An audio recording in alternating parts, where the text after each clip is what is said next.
Pseudobulbar palsy can be caused by multiple medical conditions, including a hit to the head, a neurological disease, or tumor-related.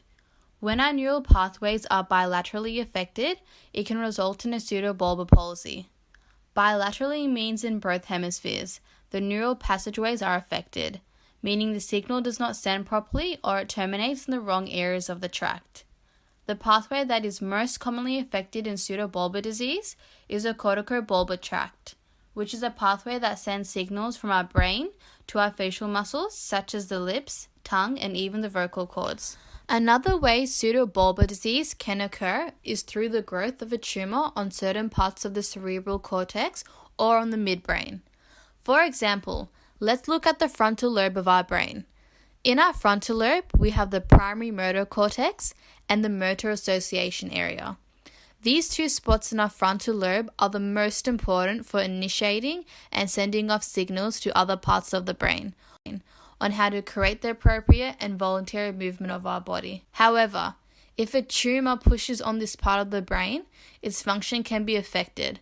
Therefore, the signals sent off may be sent involuntarily at inconsistent intervals or not sent at all. This can result in movements or actions that I have not even thought of doing, such as crying suddenly or laughing.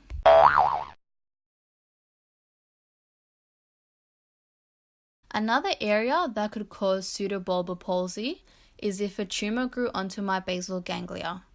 The basal ganglia initiates the motor loop, which is responsible for initiating movement in some parts of the body while stopping it in other parts.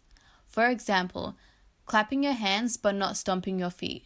However, if a tumor were to push on the basal ganglia, it can cause issues such as sending a signal back to the motor cortex. If the basal ganglia cannot communicate to other areas, it can result in rigid and involuntary actions that are hard to stop, such as laughter. For example, say I was at a funeral, I felt truly sad, but all I could do was laugh. Then I had trouble stopping my laughter. Everyone begins to look at me and I begin to feel anxious.